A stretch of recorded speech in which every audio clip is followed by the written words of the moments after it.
in trying to figure out how to, what would be the best way for me to introduce Professor Karatani tonight, it was something of a quandary for me. And I wondered, to what might I compare this dilemma? If maybe you can imagine trying to introduce Jon Stewart to a room full of people who don't all get cable. People who get cable, for people who get cable, they need no introduction. For those who don't, they may wonder, what exactly is the big deal? For those of us who first encountered Professor Karatani's work in Japanese, he really requires no introduction at all. He's been a towering presence in the Japanese literary scene and in philosophical inquiry in Japan for the last 3 decades. As a public intellectual, he has authored more than 20 books, and he has inspired countless readers through just the sheer power of his insights. And he has a particular skill, or he's got a particular habit of shocking his audience out of complacency by really the most simply stated yet stunningly insightful of ideas. So I'm sure that I speak for many of us when I say that Professor Kojin Karatani has really changed the way we talk about Japan and the way that we talk about the world. Now, if not everyone gets cable, I feel pretty confident in saying that even fewer people get Japan. These days, when we do get Japan, that usually means popular culture, thanks to which Japan currently enjoys, of course, a cool factor of 10. By comparison, however, the incredible riches of the modern Japanese intellectual tradition have gone largely untranslated and untapped. In the field of philosophy, modern Japan was first represented by the English translation of the early 20th century philosopher Nishida Kitaro. The first translation, in English titled Intelligibility and the Philosophy of Nothingness, came out in 1958 and was followed by a number of others. But Professor Karatani is the first major Japanese thinker to break through the translation barrier during his own lifetime. And by the way, now that I have mentioned him in the same paragraph as Nishida Kitaro, I feel it necessary to say that he has very little in common with Nishida. Unfortunately, the paucity of English translations of Japanese thinkers makes it impractical for the average reader to try to trace his intellectual lineage within Japan. But I feel that as long as he's not mistakenly placed in a line with Nishida, very little harm can come of it at this point. Now, 3 of Professor Karatani's books, as Roland mentioned, have been made available in English in their entirety. His work has also been translated into Chinese, Korean, Slovenian, and most recently Turkish. He has participated in countless international symposiums and conferences. He has dialogued with the likes of Paul de Man, Jacques Derrida, Frederick Jameson, Susan Sontag, Slavoj Žižek, and Wang Hui, among others. It would be no exaggeration to say that he has been the single most important force in changing our image of Japan from that of a consumer to that of a producer of exportable ideas, ideas that transcend the boundaries of national culture. Indeed, the title of Žižek's recent book, The Parallax View, refers directly to the idea of pronounced parallax developed in Transcritique. As someone working in the field of modern Japan, I have long felt it something of a personal responsibility to do more to facilitate just this kind of exchange, and so it is a great honor to be able to host this week's-long series of events with Professor Karatani, who will now present the latest developments in his ongoing inquiry into an issue of truly global significance, the relationship between capital, nation, and state.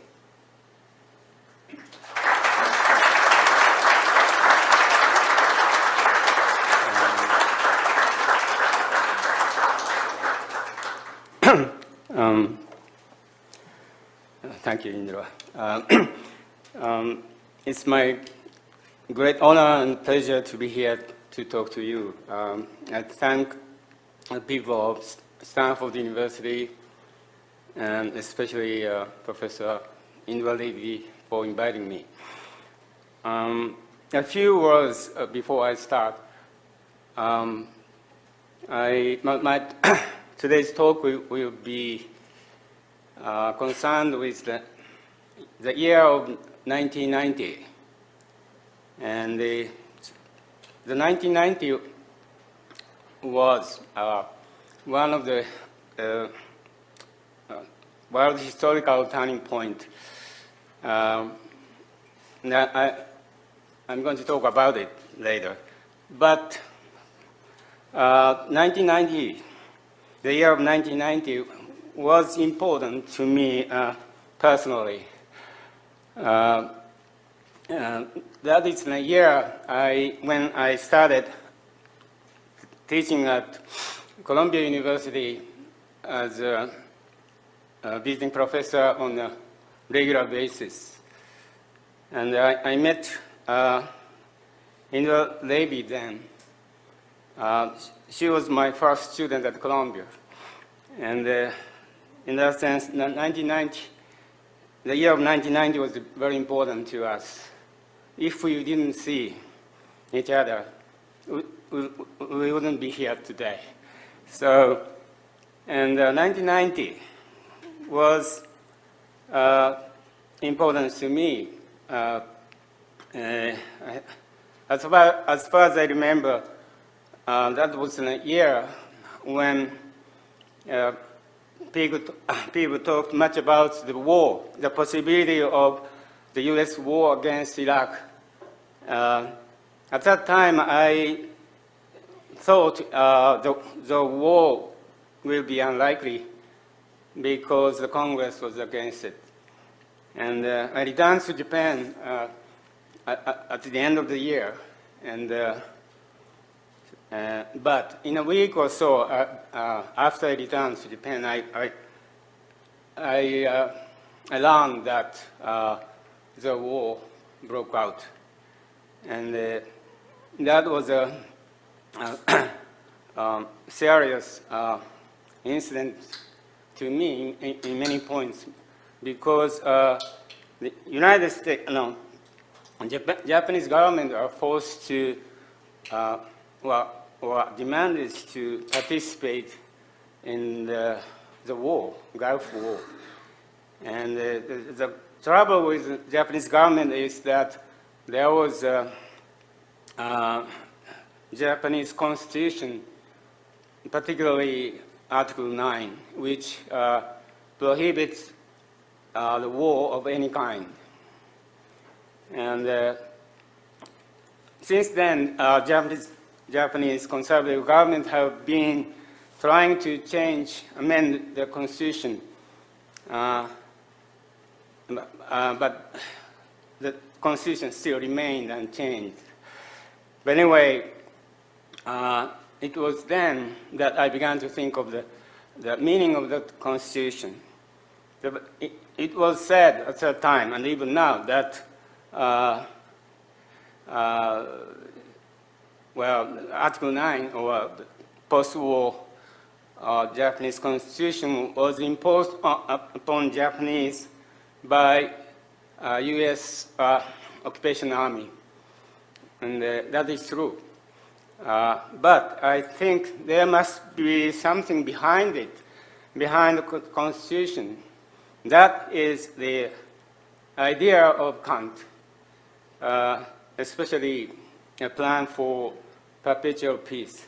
And since then, I have been thinking of it and the meaning of the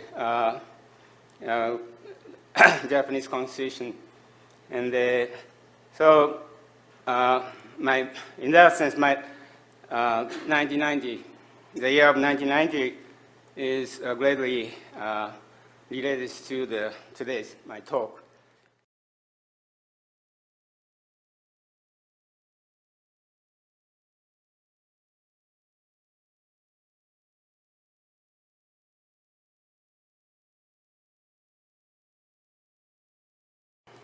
Let us start then.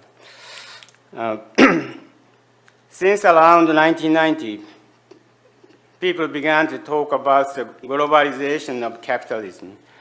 It was because after the fall of the former Soviet bloc, the capitalist market economy became global. However, globalization did not start then, but the very beginning of modern capitalism, which arose with the formation of the world market. To be specific, the world market appears when the formally separate trade zones of world empires such as China, Europe, India, and Turkey, were interwoven. In the modern world market, for the first time, a single world which has no outside was formed. It has been said that globalization threatens the existence of nation-state. It is true that contours of nation-states are blurred when not only commodities but also capital and labor move beyond national borders. But what should be noted is that modern nation-states were formed under globalization of capitalism. It is impossible to think of the nation-state from its inside alone, disregarding its relation with the outside. The nation-state has been constantly affected by other nations and their economy. Nation-states react to world capitalism and try to overcome the problems brought by it. For instance, when no countermeasures are taken, world capitalism necessarily results in economic disparities and conflict. But the nation, which by its nature points to communality and equality, demands solutions for the disparities brought by capitalism. The state carries this out by various regulations and redistribution of wealth through taxation. Capitalist economy, nation, state, and state are based on different principles, but here they are conjugated in such a way that they complement each other.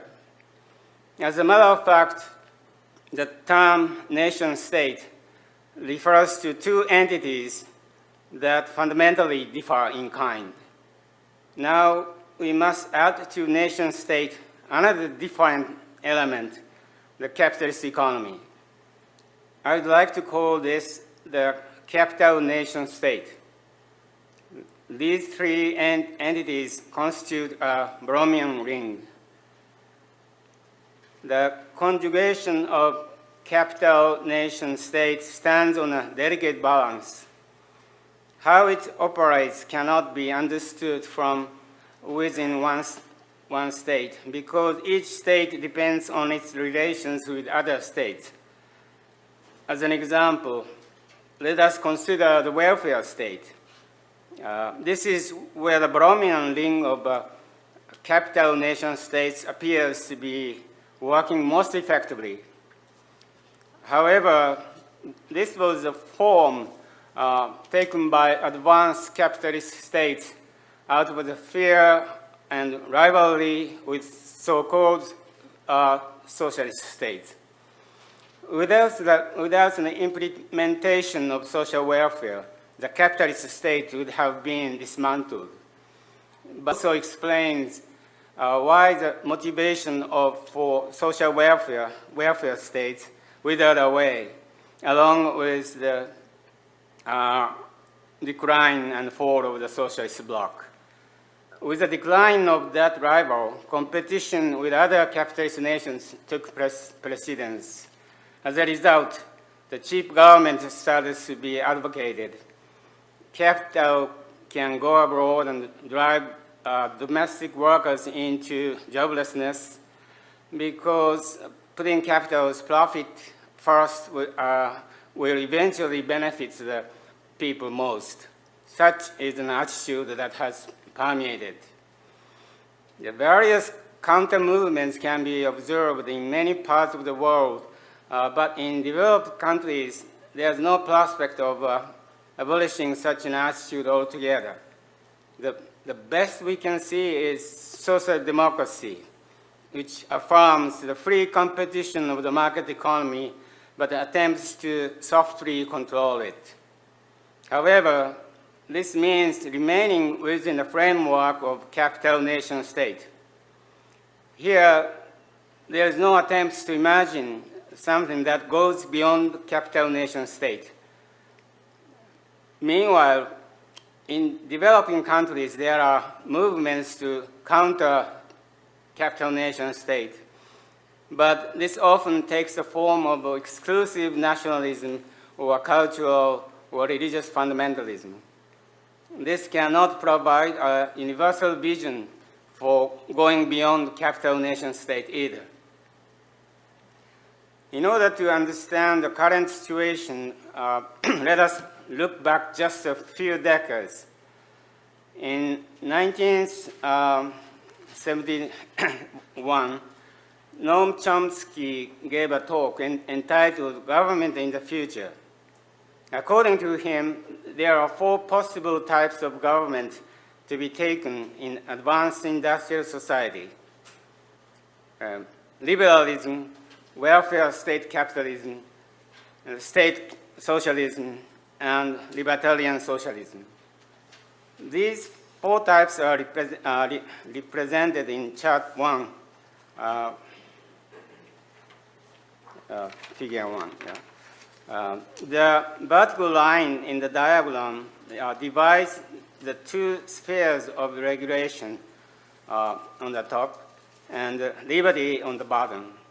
And the horizontal line divides the spheres of inequality on the left and equality on the right.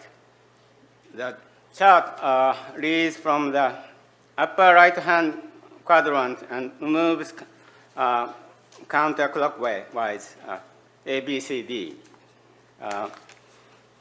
So the state socialism, A, is the state-controlled system of producer-consumer cooperatives. To be concrete, it is the so-called communism represented by Soviet Russia.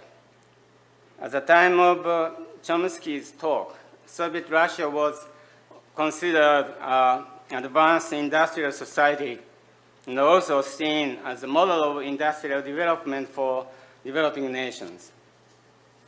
Yes. State capitalism, B, is a system that leaves the capitalist market economy as it stands, but tries to solve its problems through Keynesian state intervention and the redistribution of wealth. This is the modern welfare state. This can be called social democracy in most cases. As for liberalism, C, Chomsky explained this through the example of Humboldt, but it should rather be understood as economic liberalism after Adam Smith. In the 1960s, its representative was Friedrich Hayek. It was Hayek who criticized Keynesianism and social democracy for strengthening the state and leading down the road to serfdom, even if they could not be equated with state socialism, A. This is the origin of today's neoliberalism. However, such laissez-faire capitalism inevitably brings about economic disparities. Thus, it is equally inevitable that even after the extinction of state socialism A in the 1990s, welfare state capitalism B should remain.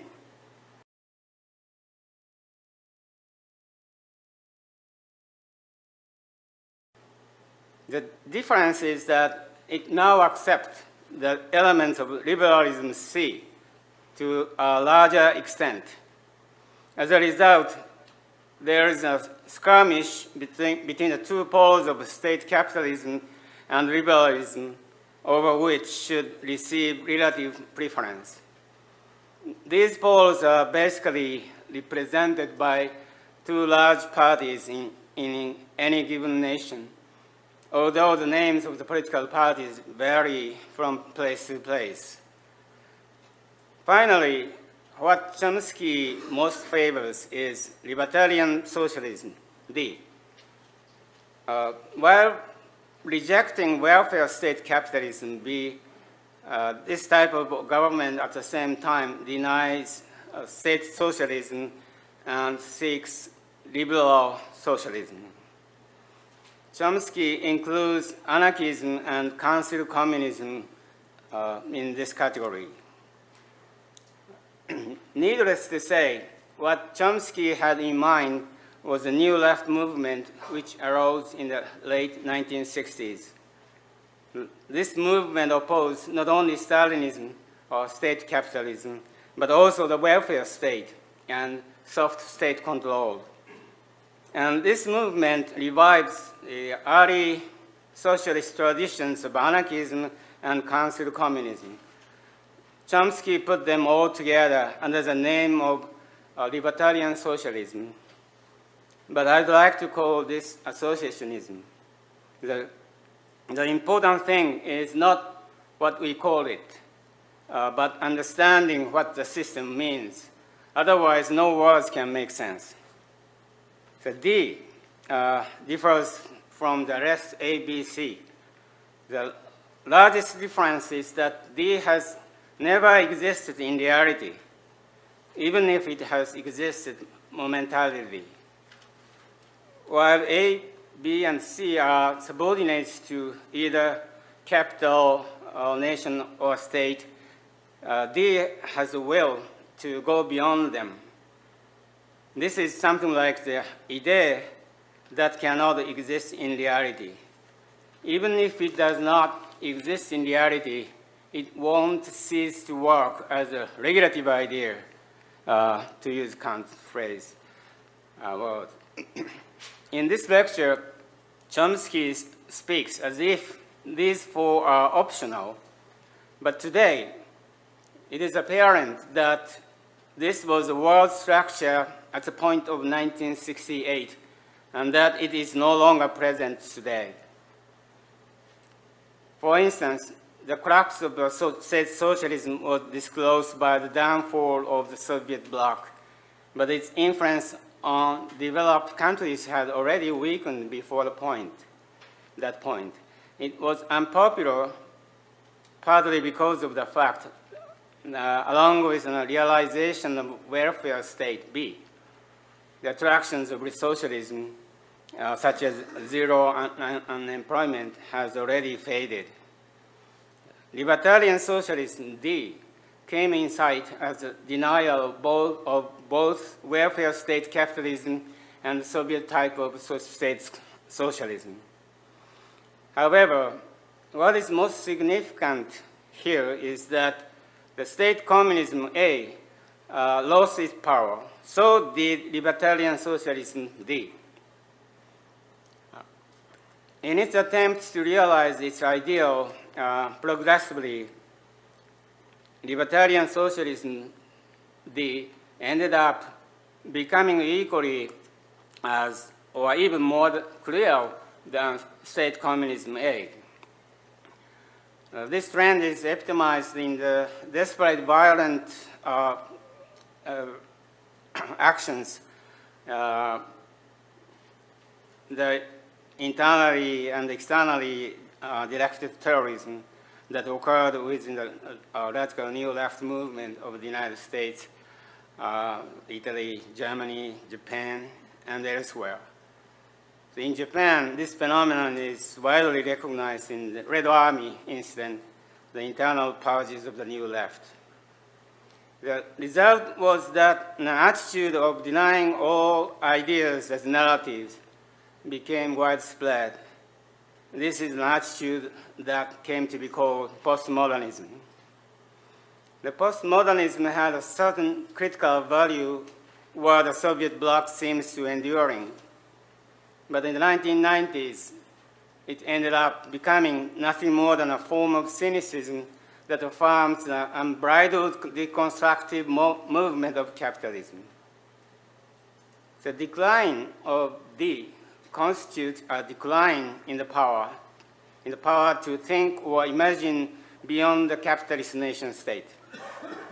As I explained in the beginning, because the welfare state social democracy, B, was originally motivated by the need for self-justification in the face of the state socialism, A, it could not maintain its motive. If A disappears, then the the motivation for B is weakened. In such a case, it is only natural for liberalism or global capitalism to swallow up the entire world. The social democracy B is a counterforce against this today, but it is no more than a modest resistance or minor revision that does not present anything new. For instance, in the United States, the two major parties, the Republican and Democrats, contend with each other, but in many ways their differences are next to nothing. In Britain, the Labour Party takes over the Thatcherism or neoliberalism of the Conservative Party. Such a phenomenon can be seen everywhere in advanced nations, industrial nations. As a result, we see more frequent changes of administration, but this also brings about an apathy to politics in general, since it makes little difference to whoever may win. People are apathetic because there's no choice beyond these two. It is the absence of the idea or imagination, D, that is causing such apathy.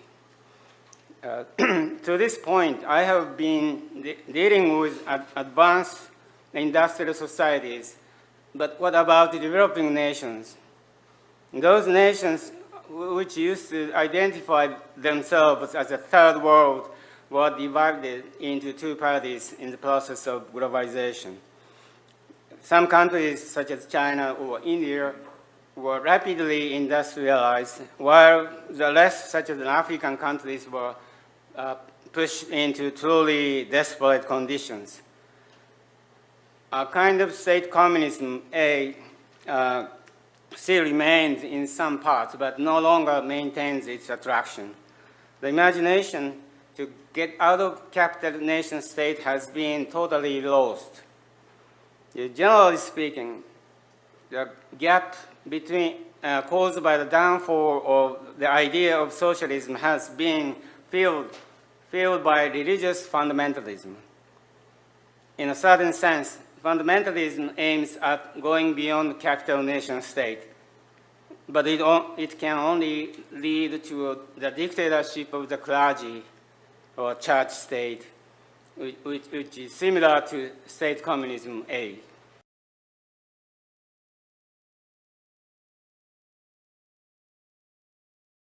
The four social formations laid out by Chomsky in 1968 are not particularly new. According to Immanuel Wallerstein, the First World Revolution after 1848 took place in 1968. From this perspective, we realize that what we find in 1968 can also be found in the European Revolution of 1848.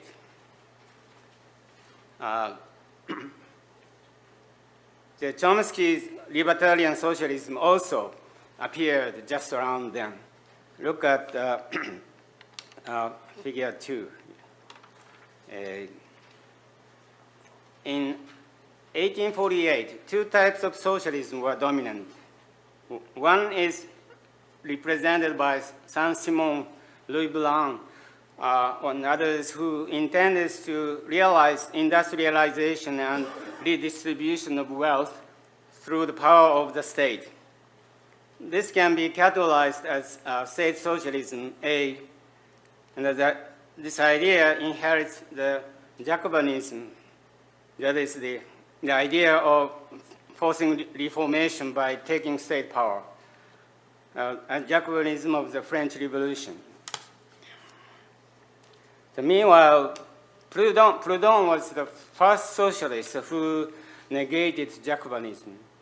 According to him, distributional justice or the distribution of wealth strengthened the state, the bureaucrats and politicians, which carries out the distribution. In short, revolution through state power simply ends up reinforcing the state in other ways.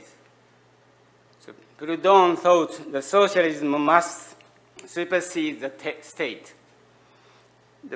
Based on this view, he advocated economic revolution as opposed to political revolution. This was to confront money and capitalism with alternative money, credit, the union of producer-consumer cooperatives or associations. Then this may be called associationism, D. What was most significant about the 1848 revolution was that not only A, but also D lost.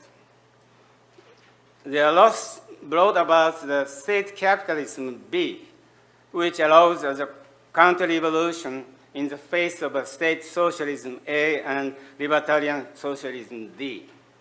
For instance, in France, in the course of a revolution, Louis Bonaparte,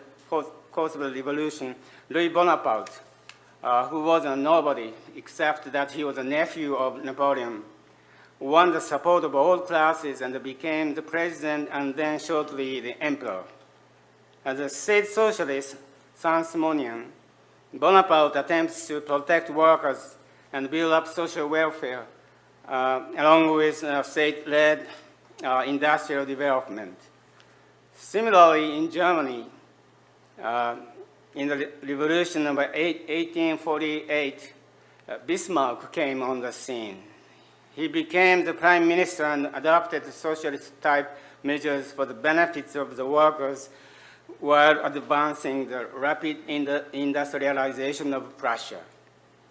We can see here a prototype for welfare state capitalism, B. What such state capitalism aimed at was not only to respond to workers' movement and socialist movement, but more importantly, to achieve rapid industrialization in order to compete with Britain, which back then was overwhelming the world economically and militarily. Liberalism C can be adopted only by countries like Britain that enjoy overpowering economic hegemony, whereas other countries can only counter this force through protectionism. However, we should not overlook the fact that in liberalist Britain as well, the protection of trade unions and welfare policy advanced after 1848. Also, it was in Britain that social democracy movements such as Fabian Society first appeared. In short, what the 1848 revolution spread all over Europe was welfare state capitalism B.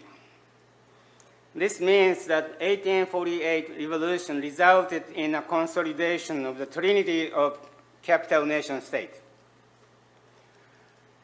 In 1990, which is 22 years after 1968, was a historical turning point.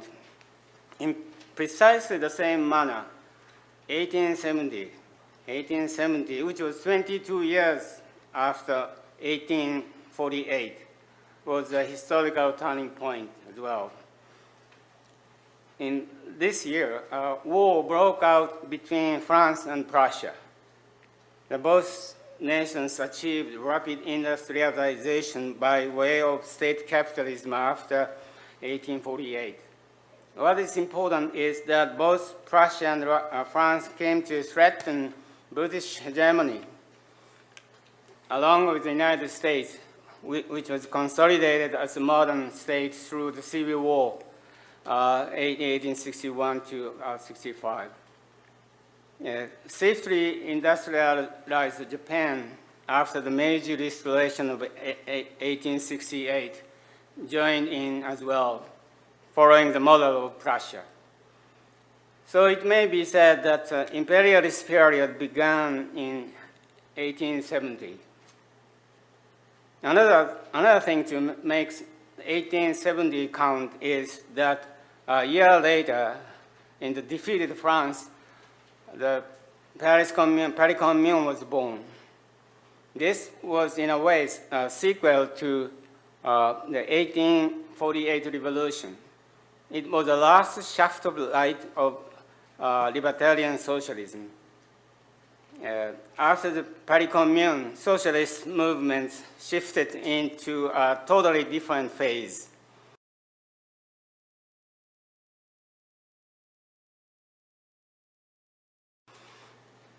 Now, where should we place Marx?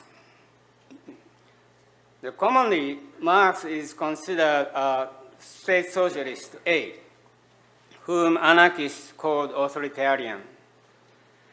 It is true that many Marxists fit that description, but Marx himself was different. His idea of socialism clearly came from Proudhon. For instance, even in Communist Manifesto 1848, Marx called communism a free association. Also, he cooperated with Proudhonists and supported the Paris Commune, which was conceived and carried out by Proudhonists. Moreover, Marx fiercely attacked the Gotha program, which was inspired by the state socialist Lassalle. Likewise, while he constantly criticized Proudhon, since his early days, Marx consistently inherited Proudhon's ideas in his approach to socialism. However, the problem lies precisely here. According to Proudhon, the state is supposed to die away when economic class oppositions disappear and true democracy is realized. He did not understand that the state has its own autonomy. Actually, Marx inherited this attitude from Proudhon. This is why Marx approved of Blanqui's strategy of taking power temporarily in order to abolish capitalist economy and class society by means of proletarian dictatorship. It's not because Marx was a statist that he aimed at grasping state power.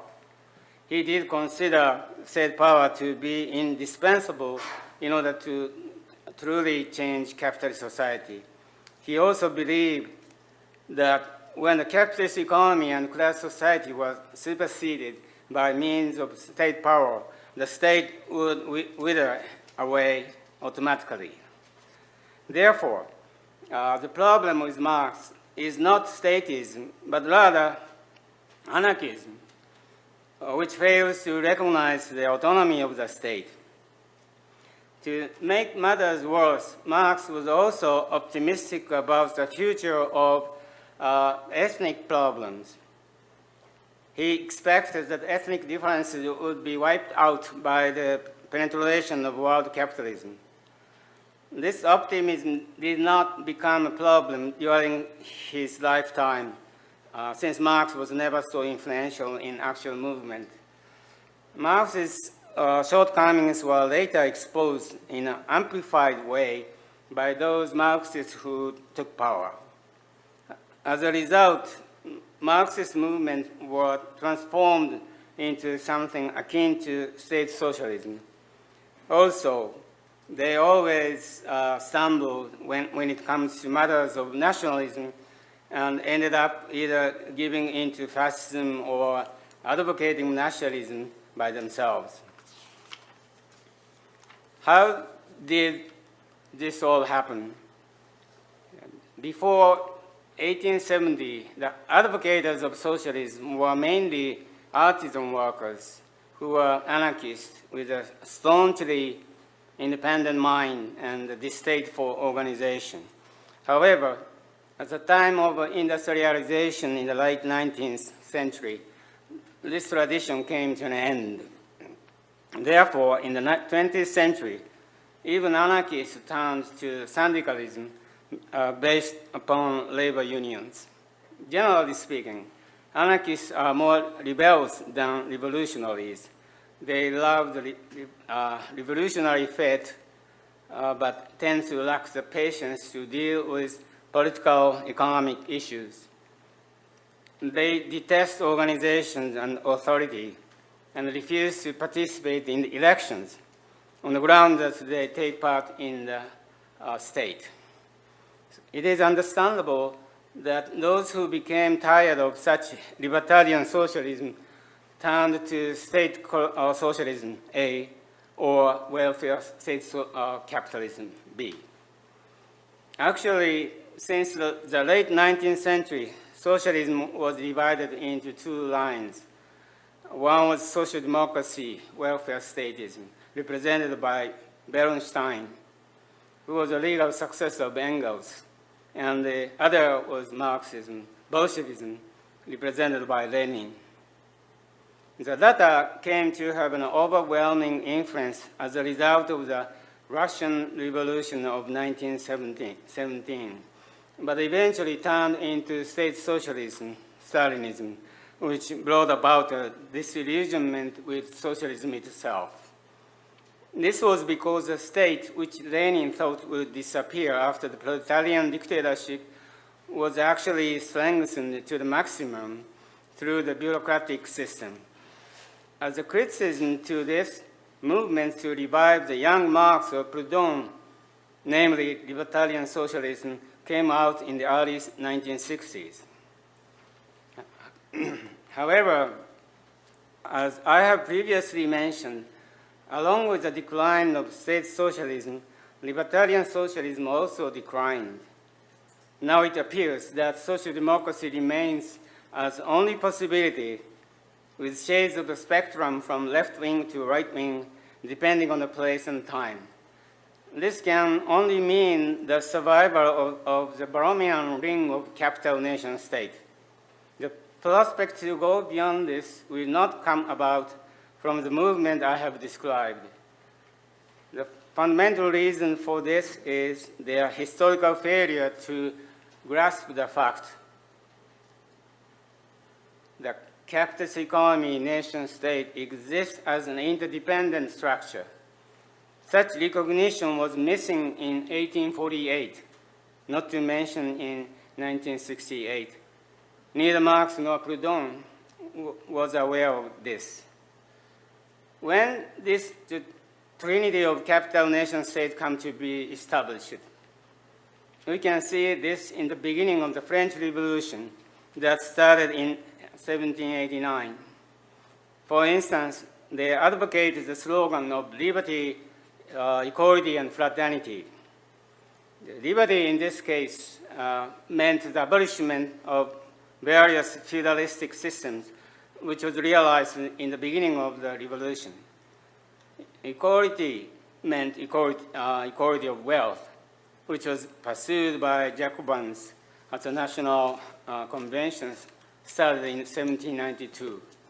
This came to the end shortly with backlash, Thermidor.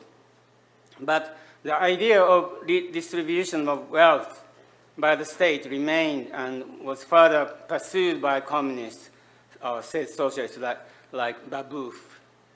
Meanwhile, fraternity, which originally meant the association of citizens beyond ethnicity or language, came to mean people of the French nation in the time of Napoleon. Through such a process, the idea of liberty, equality, and fraternity was transformed into the capital nation state. The socialism in France was born to pursue the equality and fraternity aborted in the French Revolution. As I mentioned, there appeared two types of socialism. One is state socialism as an heir to Jacobinism. The other is Proudhon, who entirely negated Jacobinism. Meanwhile, in Germany, which was economically and politically backward, no revolution occurred politically, but only on the level of philosophy. But it was no less important.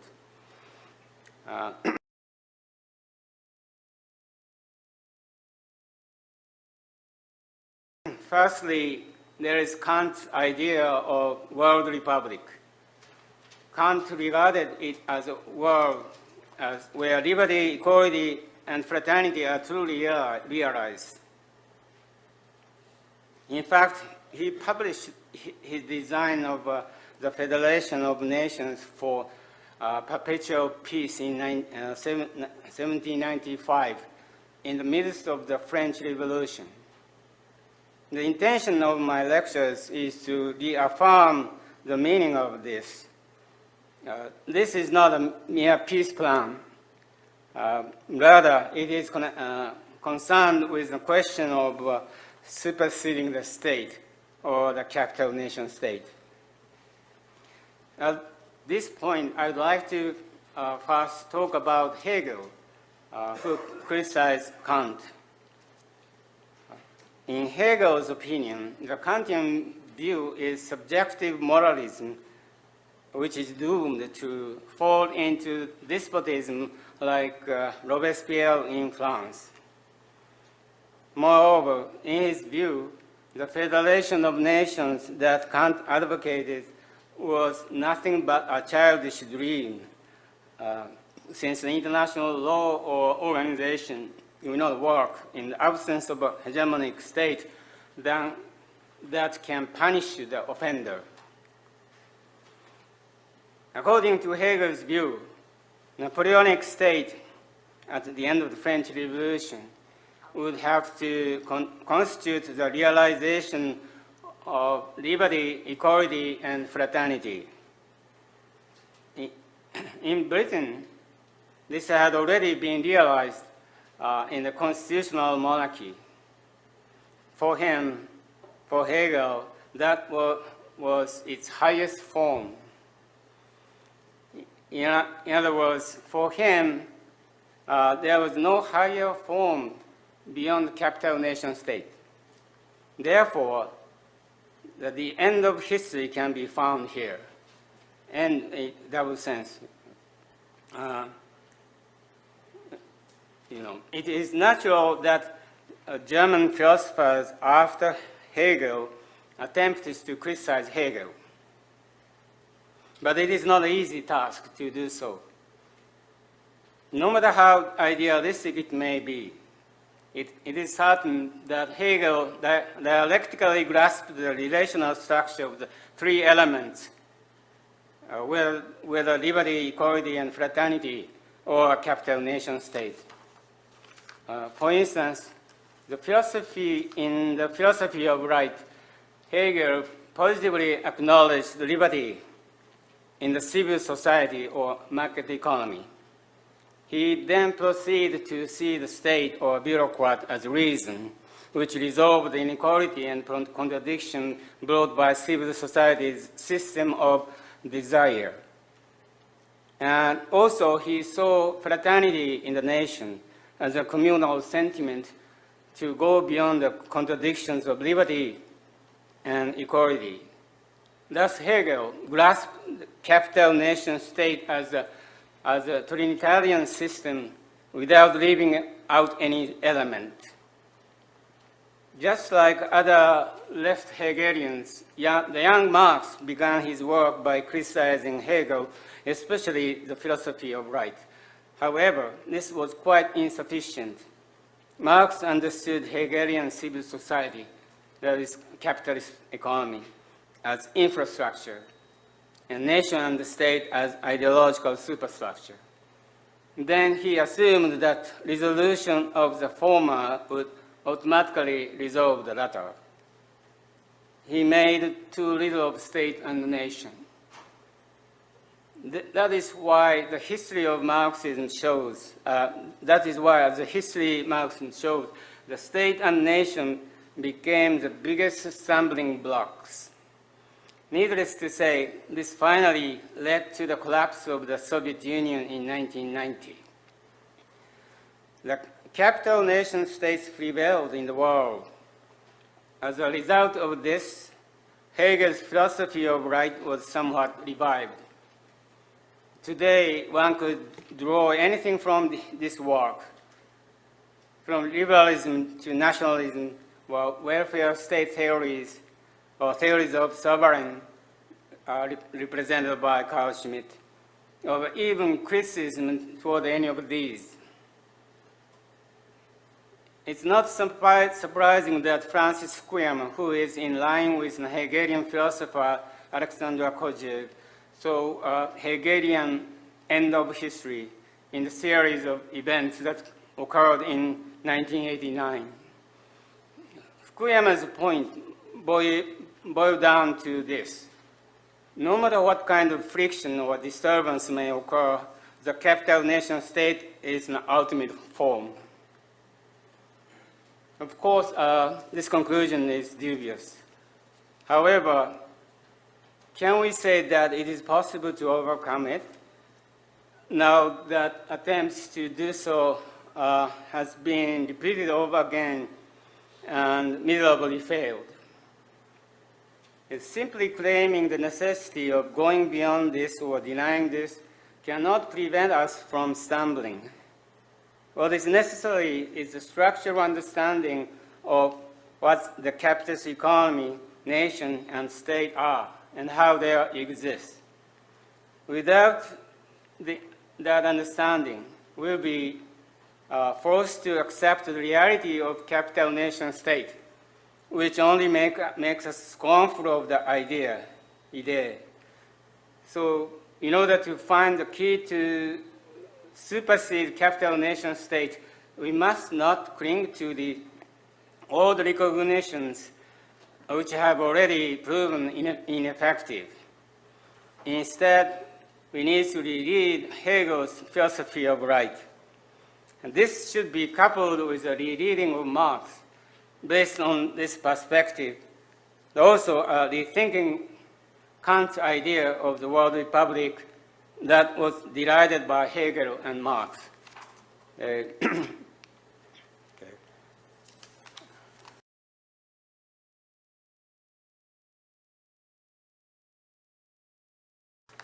Now, the young Marx began his work with a criticism of Hegel. For him, most important elements in Hegel's system were civil society and the capitalist economy. According to Marx, the capitalist economy is the base, while the state and the nation are political and ideological superstructures.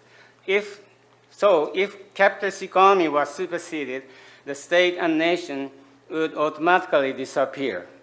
This idea of Marx has basically stayed unchanged. Marxists since Engels have followed this schema called historical materialism.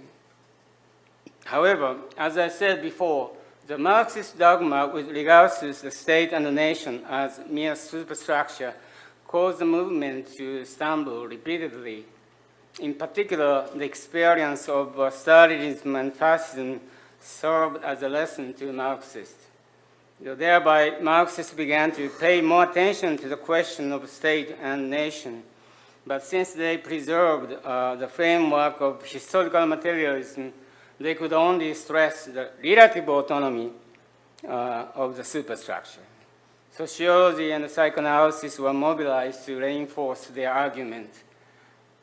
Despite their greater sophistication, such arguments have done nothing but dismiss the state or the nation as communal fantasy or ideological representations. What I'm proposing is to consider the state and the nation as derived from modes of exchange that are entirely different from commodity exchange. In Capital, Marx tried to explain the grandiose, elusive system of capitalist economy through the basic mode of commodity exchange. By the same token, we can see the state and the nation as historical derivatives of different basic modes of exchange. The state and the nation are not mere communal fantasies or ideological images. They have a firm and necessary ground. For that reason, they cannot be easily dissolved. The basic mode of exchange boils down to the four types in the matrix, figure 3. Uh,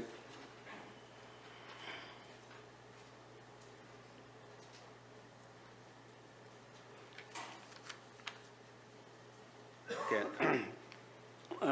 Also, figure 4 and 5 show the historical derivatives arising from the different modes of exchange. The,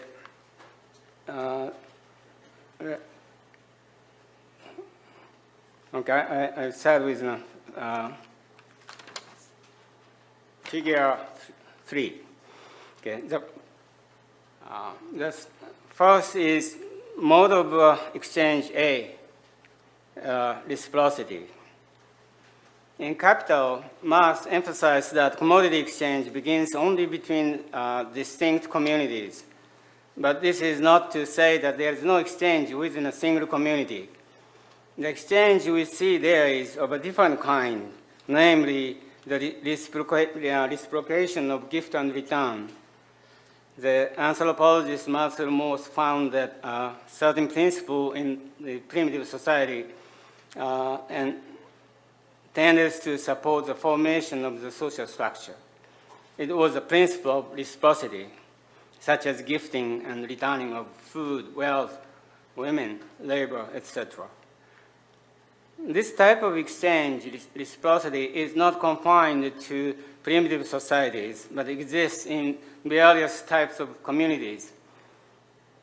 Although reciprocity is vanishing as the capitalist economy permeates ever more widely, it remains functional, at least within the family.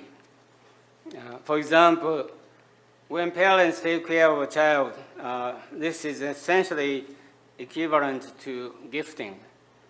It's not certain if the child will later return this gift, but if he or she feels obliged or indebted to the parents, it means that there's a kind of exchange between parents and child. So it is frequently the case that such an exchange takes emotional form. For example, a nation is an imaginary recovery of the agrarian community that was dissolved by the market economy. This is why the nation, first and foremost, appears as a matter of emotions rather than of political or economic interest. The second type of exchange takes place between communities. Marx repeatedly emphasized that commodity exchange began between communities, but what happens there first is plunder.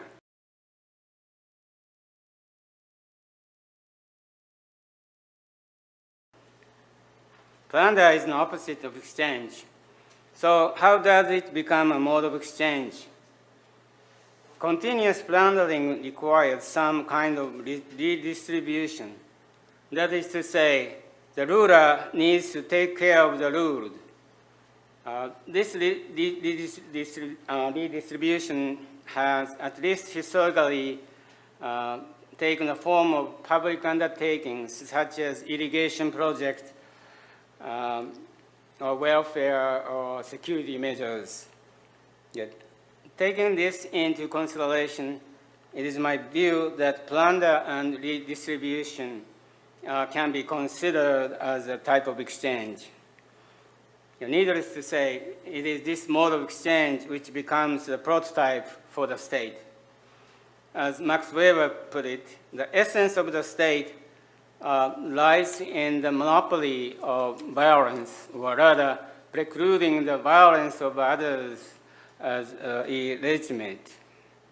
The rulers secure the rule from the violence of others. But that alone is not enough. The state emerges when the rulers redistribute wealth to the ruled in some form or other. Therefore, the state seems to assume a public aspect from the beginning. Thus, it may be said that the state is based on mode of exchange B. Unlike plunder and mode of exchange C, that is commodity exchange, is based upon mutual assent. Despite appearances, however, the human relationship in commodity exchange are not necessarily equal.